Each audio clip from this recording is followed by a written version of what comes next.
Vá Bem no Enem. E aí, galera, beleza? Você está assistindo o programa Vá Bem no Enem, parceria do Sistema Serve de Ensino com a TV Cidade Verde. Nosso primeiro bloco, trabalhamos aí a química, a físico-química, não é isso? Você viu quanta informação interessante? Ah, cuidado, né? Aqui só tem dica boa para você fazer a prova. Tá chegando a hora, galera. Dias 3 e 10 de novembro. Reforço a você a importância de você baixar o aplicativo que o INEP liberou para você que vai fazer o Enem esse ano. E, obviamente, você poder, através do aplicativo, ter informações diretas do INEP e oficiais, o que é muito bom. Vamos evitar fake news, tá bom? E, claro, poder acessar logo o seu local de prova que já está disponível, beleza? Bom, vimos química agora há pouco, a área da físico-química. Eu gostaria que o professor Ajomar participasse novamente, porque nós recebemos aqui duas perguntas envolvendo a área de química orgânica. Então, em vez de fazer a pergunta específica, gostaria que o professor Ajomar falasse como a química orgânica como um todo é abordada no Enem e qual assunto dentro da química orgânica que é a prioridade, ou seja, tem caído mais, e o que ele acha, enquanto aí, dia a dia trabalhando e movimentando a química nas suas aulas, qual assunto da química orgânica que ele acha que vai ser mais pertinente para esse ano. Professor Ajomar, química orgânica no Enem. E aí, pessoal? Seguinte, a química orgânica, você tem que tomar muito cuidado a questão de reações orgânicas.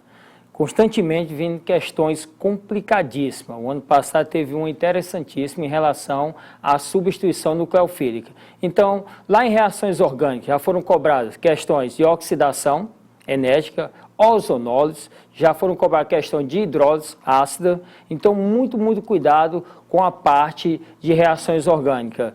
Biodiesel, ok?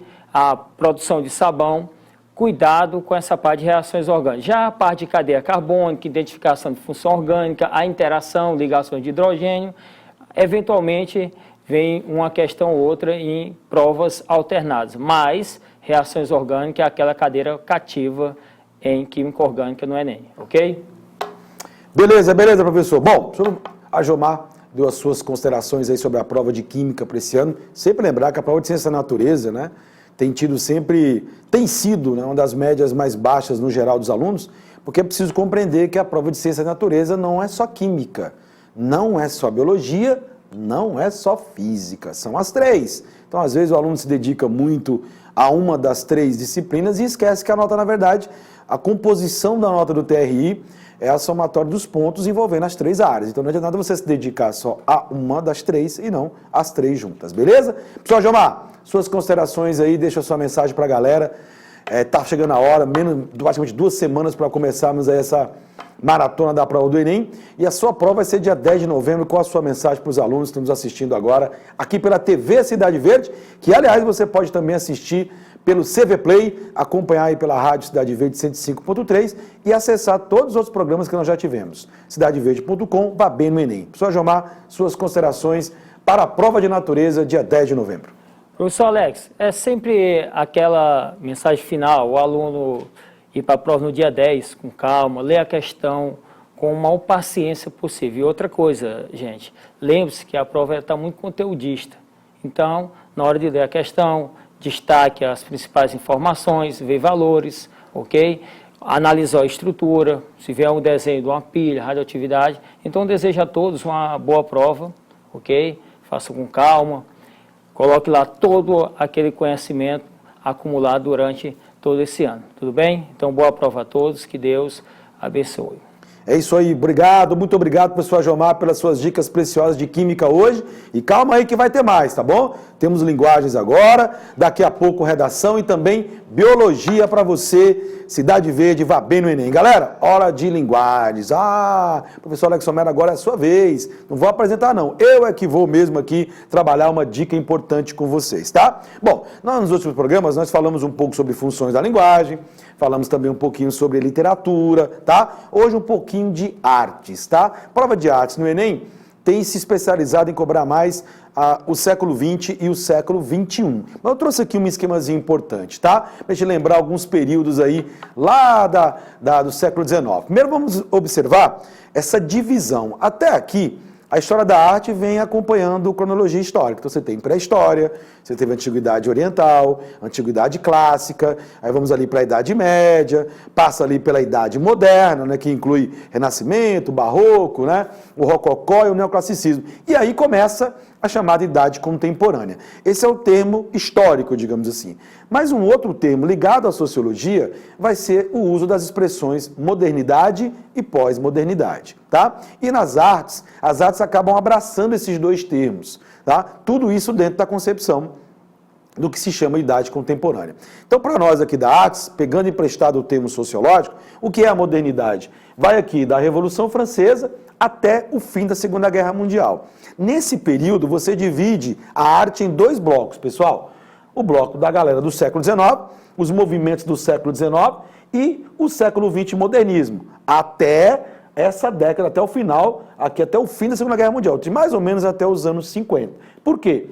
Para frente, será o quê, pessoal? A chamada pós-modernidade, tá? E aí, claro, dependendo do sociólogo que você vai estudar, o Bauman chama lá de modernidade líquida, né? Tem outro que chama hipermodernidade. Bom, aí você vai ver com a galera de sociologia depois. Mas nas artes, é muito importante que o nome pós-modernidade você associe à arte contemporânea. Todos os movimentos culturais dos anos 50 para cá estão enquadrados no que você chama de movimentos pós-modernos ou de arte contemporânea. Mas isso é assunto para nossa outra aula. Agora eu quero falar desse intervalo de tempo, justamente entre o século XVIII e a primeira metade, os primeiros 50 anos aí do século XX. Como eu disse a vocês, modernidade divide-se nesses dois blocos. O que tem no século XIX? O movimento romântico. A missão artística. O que é a missão artística, professor? Vamos lembrar que em 2016 foram 200 anos aí da missão artística francesa. A missão artística francesa foi, obviamente, o Dom João VI estava aqui conosco no Brasil, mandou literalmente buscar uma galera para vir ensinar arte. O Brasil não tinha arte, tá? Não tinha nada. O Fernando Real trouxe um bocado de coisa para a gente aqui bacana, né, e tal. E aí mandou buscar lá alguns pintores que vieram nos ensinar a abrir uma escola, uma academia, a Academia Imperial de Belas Artes do Rio de Janeiro, para falar de ensinar artes para a gente. Dentre eles veio o professor Jean-Baptiste Debré, muito comum na prova de humanas, né? Para trabalhar os seus quadros históricos em si. Bom, essa missão artística vai misturar duas coisas interessantes. Eles vão ensinar para nós a técnica neoclássica para os alunos da Escola de Artes, alguns ficaram famosos, Victor Meirelles, Pedro Américo e tal, mas o Brasil vivia já o seu momento de buscar uma identidade nacional. Então, digamos que a missão artística é a mistura da técnica neoclássica com as temáticas românticas, que a gente vai ver aqui um pouquinho depois. O movimento realista, que também aconteceu na literatura, tá? O impressionismo, o movimento artístico que é considerado o primeiro de ruptura com a arte tradicional, pô, os caras foram pintar ao ar livre, isso aí já na época já era um absurdo, né? Se pintava em ateliê. Então eles querem pintar para captar a luz do sol, querem sentir a natureza, isso aí na época foi super criticado, tá bom? Assim também como eles optaram em usar a palheta com apenas as três cores puras, o vermelho, o amarelo e o azul. Isso para a época foi uma inovação e considerado bastante antitradicional. E isso acabou chamando a atenção dos movimentos que viriam depois, na virada do século, na chamada Belle Époque. E temos aqui Art Nouveau, Arte Nova, movimento que nasce na França e que tem como diferencial não só fazer pintura, mas trabalhar com artesanato. E a novidade, eles criam o que você chama hoje de publicidade. Você vai usar a arte para fazer cartaz de divulgação. Os bailes, o Moulin Rouge francês, a Arte Nouveau vai ajudar a divulgar. Então eles ampliam o universo da arte e trazem um artesanato, que era considerado algo estranho à arte, digamos assim, por ser de origem mais popular, né, de ser um ofício, as chamadas artes de ofício, e transformam isso, né, numa arte de divulgação muito importante. Aí eu vou para o século XX, e eu tenho aqui vanguardas europeias, e é aí que eu quero que você tome um cuidado, será a nossa fala hoje aqui, pessoal. O assunto mais cobrado de artes no Enem, vanguardas europeias. Esteja presente em todas as provas. Todas as provas do Enem, nós tivemos vanguardas europeias, tá? E aí eu tenho o muralismo mexicano, que é um movimento importante para o México, mas por que eu estou falando de muralismo mexicano se é importante para o México e o Brasil? É porque características desse movimento, muralismo mexicano, e do construtivismo russo, que aliás esse movimento nasce em plena Revolução Russa, em 1917, esses dois movimentos vão deixar algumas características importantes para os movimentos que vão vir depois, tá? Por isso que eles são citados aqui como relevantes dentro do século XX. E finalmente, a Semana de Arte Moderna, que nós comentamos um pouco no último programa. E lembrar que você pode acessar nossos últimos 2 programas, que nós já fizemos, tá? Tem lá no CV Play, você pode assistir com calma, direitinho, falei sobre Semana de Arte Moderna na semana passada. Mas hoje o foco é a modernidade. Bom, lembrar que a arte até então era considerada figurativa, que é aquela arte que a imagem é refletida o mais próximo da verossimilhança.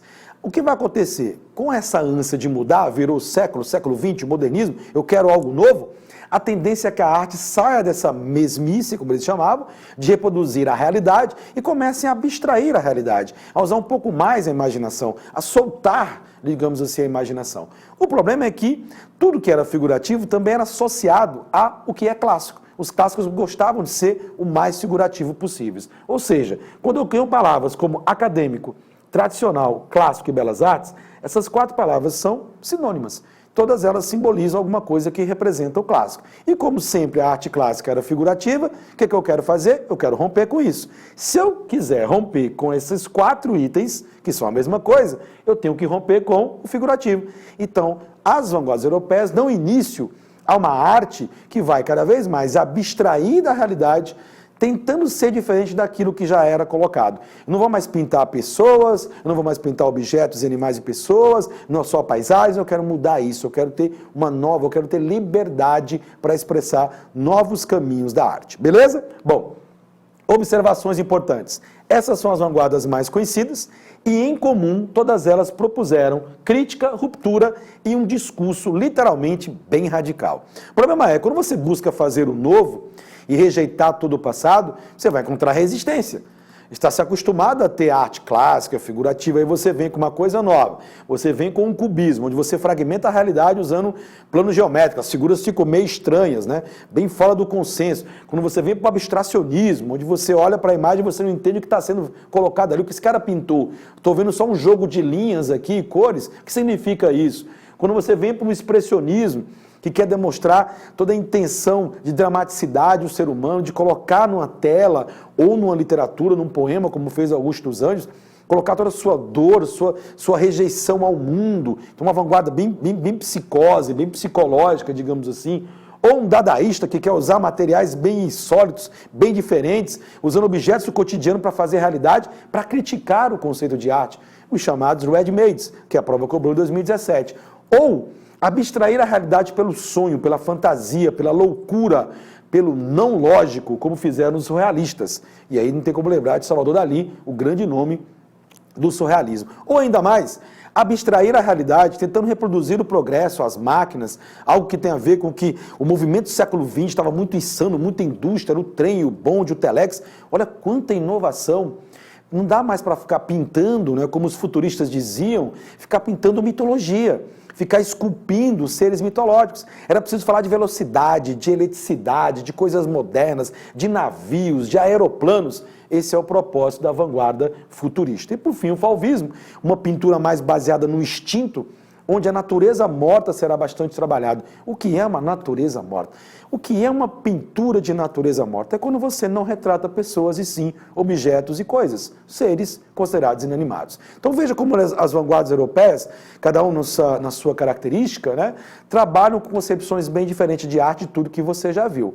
Em comum, um discurso crítico e radical em relação ao passado. Beleza? Tranquilo? E para fechar esse primeiro momento da nossa fala, lembre-se que no último programa eu falei bastante sobre Semana de Arte Moderna, beleza? Começou o modernismo. E eu queria trabalhar aqui um importante artista da primeira fase modernista brasileira nas artes plásticas, o Lazar Segal. Apesar de não ser brasileiro, ser lituano, né? Mas ele veio para o Brasil, aqui foi ficando, foi modificando sua palheta, literalmente associando-se às coisas nacionais e vai participar da Semana de Arte Moderna e também será um representante importante da primeira fase modernista. Tá bem aqui essa questãozinha para nós comentarmos bacana. Pessoal, observe, o expressionismo foi um movimento artístico que surgiu na Europa no final do século XIX e no Brasil, tornou-se uma espécie de reação à objetividade do impressionismo, apresentando características que ressaltavam a subjetividade. Porque os impressionistas trabalhavam com aquela ideia de a luz do sol, captar essências da óptica e tal.